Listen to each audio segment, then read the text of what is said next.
Assalamualaikum warahmatullahi wabarakatuh. Waalaikumsalam warahmatullahi wabarakatuh. Bismillahirrahmanirrahim. Alhamdulillahirabbil alamin wassalatu wassalamu ala asyrofil anbiya'i wal mursalin wa ala alihi wa sahbihi ajma'in. Sahabat Penais Zawa yang berbahagia, alhamdulillah hari ini podcast Penais Zawa Kantor Wilayah Kementerian Agama Provinsi DKI Jakarta, alhamdulillah hari ini sudah ada bersama kita Bapak Haji Saiful Amri MA, Kabid Penais Zawa Kanwil Kementerian Agama Provinsi DKI Jakarta. Alhamdulillah. Pak Kabid, ini kalau kita bincang-bincang kayaknya kalau memakai nama Bapak rasanya kaku banget ya. Iya. Pengennya mah luas-luas aja. Ya. Ini saya biasa memanggil beliau ini dengan sebutan Abah. Ya boleh. Tua banget ya? Enggak apa-apa. Tua ini ilmunya, padahal mah beliau masih muda. Lihat ya, tampangnya masih muda ini. Tapi julukan boleh kolonial, tapi kelakuan milenial masih. Alhamdulillah. Kalau masih milenial berarti bagus. Kemudian kita bisa memanggil Abah karena memang keilmuan, gitu ya, kita mau keilmuan. Jadi gitu ya, Bah ya. Aku panggilnya Abah aja. Iya. Baik. Supaya lebih familiar lah. Iya, supaya lebih familiar. Ini tujuannya apa sih, Bah? Yang kita Kanwil ini atau bidang Penais Zawa ini buat podcast kayak gini tujuannya apa, Bah? Ya, jadi kan pemerintah dalam hal ini melalui Kementerian Agama ada banyak pesan-pesan pemerintah yang harus disampaikan. Nah, adanya podcast ini diharapkan bisa lebih mempercepat sampainya pesan-pesan pemerintah kepada masyarakat, terutama terkait dengan pembangunan di bidang keagamaan. Ya. Dan tentu saja tidak hanya pembangunan di bidang keagamaan, tetapi ada hal-hal lain yang memang perlu disampaikan kepada masyarakat terkait dengan banyak hal yang muaranya tentu saja pada bagaimana memelihara persatuan dan kesatuan di tengah keragaman bangsa Indonesia. Kira-kira seperti itu.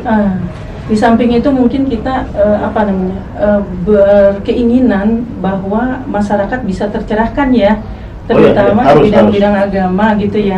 Paling tidak bisa menjadi pengingat untuk masyarakat atau untuk sahabat pencinta nih Penais Zawa. Mudah-mudahan itu ya. Dan tujuan ini kita berharap benar-benar bisa tercapai gitu ya, agar semuanya bisa menjadi kebaikan buat kita semua gitu ya, Bah ya. Betul, sepakat. Bah, hari ini katanya nih Abah mau bincang-bincang tentang tazkiyatun nafs ya, Bah ya? Iya. Pas banget ini bulan Ramadan, kemudian kita kajian materi kita hari ini tentang tazkiyatun nafs. Mudah-mudahan ini benar-benar bisa memberikan pencerahan kepada masyarakat tentang apa itu tazkiyatun nafs, dan nanti mungkin Abah bisa menyampaikan tentang hal ini. Tapi boleh Bah bocoran dikit, Bah, apa sih itu, Bah, tazkiyatun nafs, Bah? Iya, tazkiyatun nafs.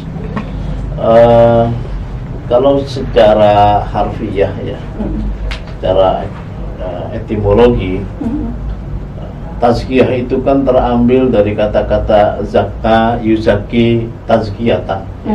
Dia menumbuhkan, membersihkan, ya, mensucikan. Ya. Sedangkan an-nafs itu adalah diri sendiri.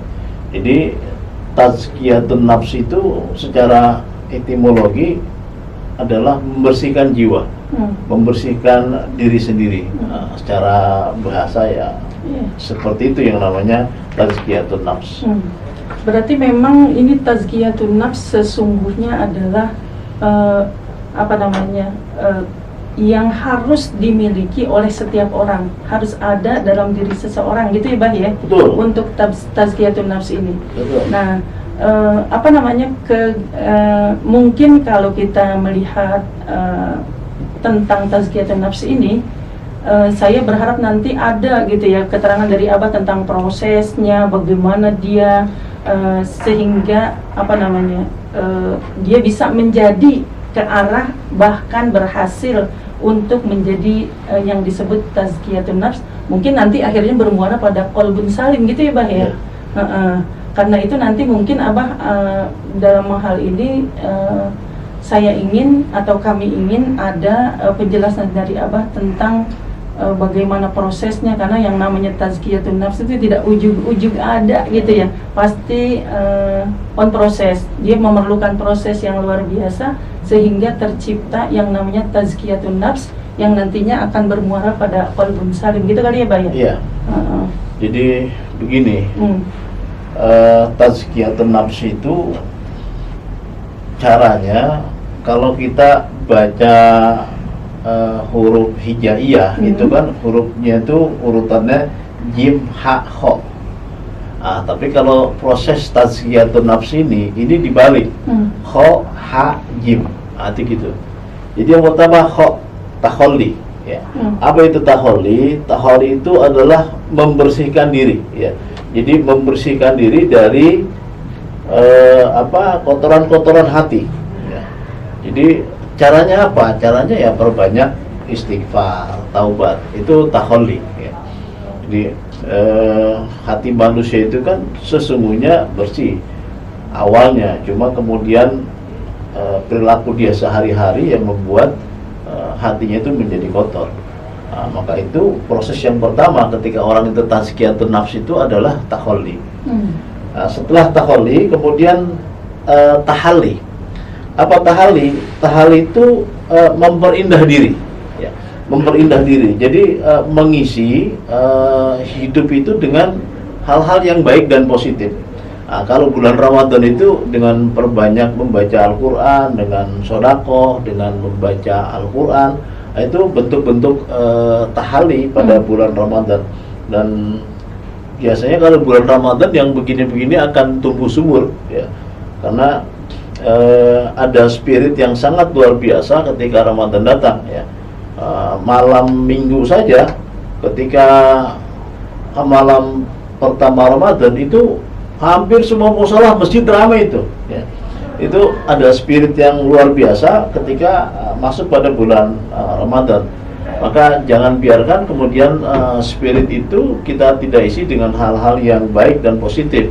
Maka sebaiknya spirit itu kita isi dengan hal-hal yang baik dan positif, banyak baca Quran, kemudian banyak sedekah, lalu omongan juga yang keluar itu ya yang baik, yang baik-baik saja. Dan yang ketiga adalah setelah ho, ha, kemudian jim, tajalli. Tajalli ini bagaimana kemudian kita memperbaiki hubungan kita ini dengan Allah. Itu proses tazkiyatun nafs. Insya Allah kalau sudah ha, jim itu kita laksanakan, yang namanya membersihkan hati, proses membersihkan diri akan kita capai dengan sebaik-baiknya. Alhamdulillah, berarti proses yang ada takholli, ada tahalli, ada tajalli gitu ya. Kaitan dengan bulan puasa tadi udah disinggung oleh Abah ya, bahwa bulan puasa ini memang sarana atau bulan yang dimana bagus sekali kalau kita ingin mencapai pada tazkiyatun nafs ini ya Bah ya. Betul. Karena di dalam Ramadan begitu banyak pelatihan-pelatihan ya yang bisa dilakukan oleh masing-masing individu, di mana ketika dia sudah takholli tadi gitu ya Bah ya, udah takholli, udah membuang sifat-sifat buruknya gitu, kemudian dia isi, dia penuhi dengan amal-amal baik gitu ya. Betul. Amal-amal baik, kemudian akhlakul karim, sehingga insya Allah proses untuk tajallinya oke gitu ya Pak ya. Ya, akan lebih mudah kalau akan kita lebih sudah mudah. tahalli, ya tajalli, perbaiki hubungan kita dengan Allah. Mungkin lebih lengkap lagi Abah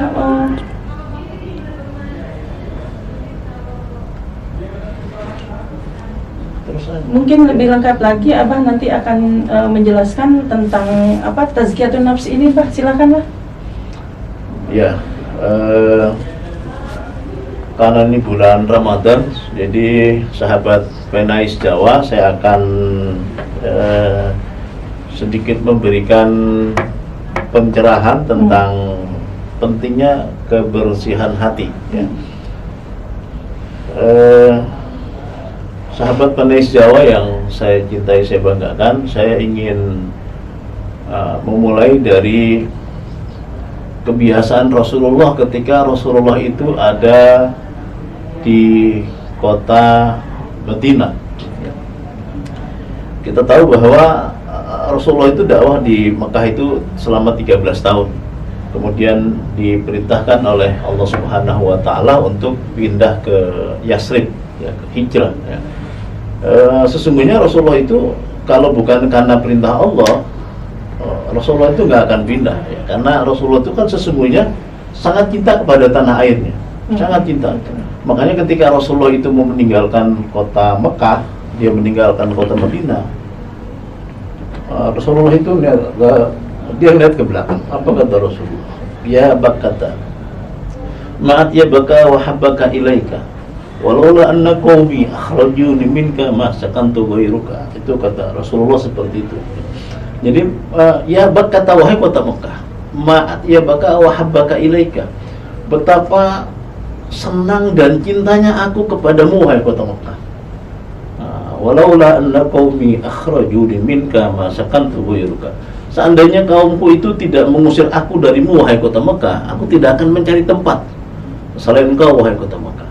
Maka sesudah Rasulullah itu diperintahkan untuk hijrah ke Yasrib, ya Rasulullah pun pindah ke sana. Jadi sesungguhnya Rasulullah itu pribadi yang sangat cinta betul dengan tanah airnya, dan tidak berlebihan kalau kemudian Hudatul Syekh Hasyim Asy'ari, Kiai Hasyim Asy'ari katakan hubbul watan minal iman. Cinta tanah air itu sebagian daripada iman. Nah, ketika Rasulullah itu ada di Madinah, biasa Rasulullah itu sesudah asar dia memberikan pengajaran kepada sahabat-sahabatnya. Ketika Rasulullah sudah memberikan pengajaran kepada sahabat-sahabatnya, waktunya itu sesudah asar, tiba-tiba Rasulullah bilang begini, saya ati rajulun min ahlil jannah, akan datang seorang laki-laki ahli surga. Nah, ketika dikatakan akan datang seorang laki-laki ahli surga, semua sahabat itu memalingkan pandangannya ke pintu masuk masjid. Dan yang dia lihat itu adalah sahabat Ansor dengan pakaian yang biasa-biasa saja. Ya tidak pakai sorban, tidak pakai jubah, tidak, tapi yang biasa-biasa saja. Lalu sahabat-sahabat berpikir, apa iya orang yang disebut ahli surga? Tapi masalahnya yang ngomong Rasulullah. Kan kalau Rasulullah yang ngomong itu, wa ma yantiqu 'anil hawa in huwa illa wahyu yuha. Dan tidaklah apa yang keluar dari mulut Muhammad itu melainkan wahyu juga. Nah, maka besoknya seperti biasa sesudah asar, kembali Rasulullah memberikan pengajaran kepada sahabat-sahabatnya, dan lagi-lagi Rasulullah katakan, saya ati rajulun min ahlil jannah, akan datang seorang laki-laki ahli surga. Dan lagi-lagi semua sahabat itu memalingkan pandangannya ke pintu masuk masjid. Yang dia lihat orangnya yang kemarin juga, seorang sahabat Ansor dengan pakaian yang biasa-biasa saja. Maka kemudian para sahabat ini, kalau dia dengar ada orang yang dikatakan oleh Rasulullah sebagai ahli surga, maka sahabat-sahabat itu akan mencari tahu amal apa yang dikerjakan oleh orang ini sampai Rasul katakan dia ini ahli surga. Abdullah bin Amr bin As, salah seorang sahabat, penghampiri sahabat Ansor ini, dia katakan, Fulan, aku ini sedang berselisih paham dengan orang tuaku. Seandainya engkau izinkan, aku ingin bermalam 3 malam di rumahmu. Maka sahabat Ansor ini pun tidak keberatan, silahkan, ya. Dan malamnya sahabat Ansor ini seperti biasa, malam dia istirahat, sementara Abdullah bin Amr bin As ini berjaga, begadang kalau bahasa kita, nggak tidur, sekedar mau tahu amal apa yang dikerjakan oleh sahabat Ansor ini sampai Rasul katakan dia ahli surga. Ternyata malam itu sahabat Ansor ini ya tidur saja, nggak bangun tahajud. Ya subuh bangun, kemudian siangnya biasa cari nafkah. Abdullah bin Amr bin As berpikir jangan-jangan sahabat Ansor ini lelah siangnya, kecapean, sehingga tidak sempat tahajud. Maka malam kedua kembali Abdullah bin Amr bin As berjaga lagi, begadang dia, untuk mengetahui amal apa yang dilakukan oleh sahabat Ansor ini sampai Rasul katakan dia ahli surga. Dan ternyata sama seperti kemarin, sahabat Ansor ini tidur ya nggak bangun. Hanya kalaupun dia bangun, dia hanya membacakan kalimat-kalimat yang bagus. Dia baca selawat, dan dari mulutnya selama Abdullah bin Amr bin As ada di rumah dia, dari mulutnya itu nggak pernah ada perkataan-perkataan yang tidak bermanfaat. Maka kemudian lewat sudah 3 malam, Abdullah bin Amr bin As menghampiri sahabat Ansor ini. Dia katakan begini, wahai fulan, sesungguhnya saya tidak sedang berselisih paham dengan orang tua saya, tetapi Rasulullah katakan engkau ini ahli surga. Dan sahabat Ansor ini bingung, bagaimana bisa Rasul katakan dia ini ahli surga? Benar fulan, Rasul katakan engkau ini ahli surga. Maka demi mendengar bahwa Rasulullah pernah mengatakan dia ini ahli surga, akhirnya ketika Abdullah bin Amr bin As ingin pamit berpaling dari sahabat Ansor ini, sahabat Ansor ini bilang, seperti yang Anda lihat, amal saya ini biasa-biasa saja. Hanya saya ini menjaga hati saya dari iri, dengki, dan hasud. Jadi saya tidak peduli dengan apa yang terjadi pada orang lain. Itu saja yang saya lakukan, kata sahabat Ansor. Dan ketika sahabat Ansor ini mengatakan seperti itu, Abdullah bin Amr bin As dia katakan begini, itu yang kami belum bisa. Jadi sahabat Penais Jawa yang saya cintai, saya banggakan, sangat wajar kalau kita punya amal sedikit, kita pelihara, kita tidak kotori amal kita dengan kedengkian, iri, hasud. Itu akan mengantarkan kita ke dalam surganya Allah Subhanahu wa Ta'ala. Jangankan amal yang sedikit, amal yang besar pun, kalau kita ini kotori hati kita dengan iri, dengki, dan hasud, maka amal itu akan habis. Rasulullah SAW bersabda, al-hasadu ya'kulul hasanat kama ya'kulun narul hatab. Hasud itu, iri itu, dengki itu, dia akan memakan kebaikan-kebaikan yang pernah kita buat. Kama ya'kulun narul hatab, sama seperti api memakan kayu. Jadi sahabat Penais Jawa yang saya banggakan, kalau amal kita ini sedikit tapi kita bisa jaga dengan hati yang bersih, itu sangat mungkin akan menghantarkan kita ke dalam jannah, ke dalam surganya Allah Subhanahu wa Ta'ala. Kenapa? Karena Allah tuh sudah janjikan, a'udzubillahi minasyaitonirrajim, faman ya'mal misqala dzarratin khairan yarah wa may ya'mal misqala dzarratin syarran yarah. Barang siapa yang berbuat kebajikan, walaupun kebajikan itu kecil sekali, pasti dia akan melihat akibat kebaikan yang dia lakukan. Begitu juga sebaliknya, kalau kita ini berbuat keburukan, kita berbuat pelanggaran, maka akan ada juga balasannya nanti.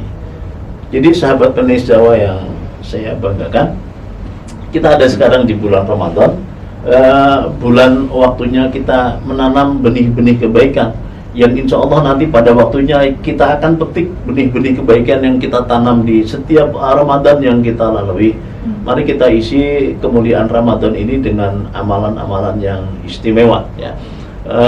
Kalau kita ingin istimewa di depan Allah, maka amalan kita pun harus istimewa, ya.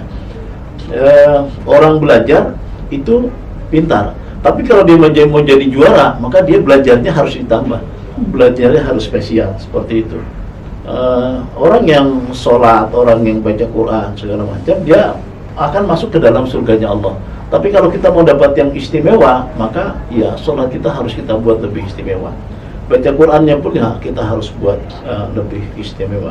Jadi itu bagian dari tazkiyatun nafs. Jadi betul-betul kalau memang kita ini bisa membersihkan diri, bisa membersihkan hati, Allah akan kumpulkan kita dengan orang-orang yang kita cintai ke dalam surganya Allah Subhanahu wa Ta'ala. Dan kita berharap kita pun begitu ya, Bah, ya? Insya Allah harus. Apalagi di bulan puasa ini nih. Betul. Di bulan puasa meraih tazkiyatun nafs dengan cara tadi takholli, kemudian tahalli, insyaallah menjadi tajalli, dan akhirnya tujuan dari puasa la'allakum tattaqun bisa kita dapatkan gitu kali ya Pak ya. Betul.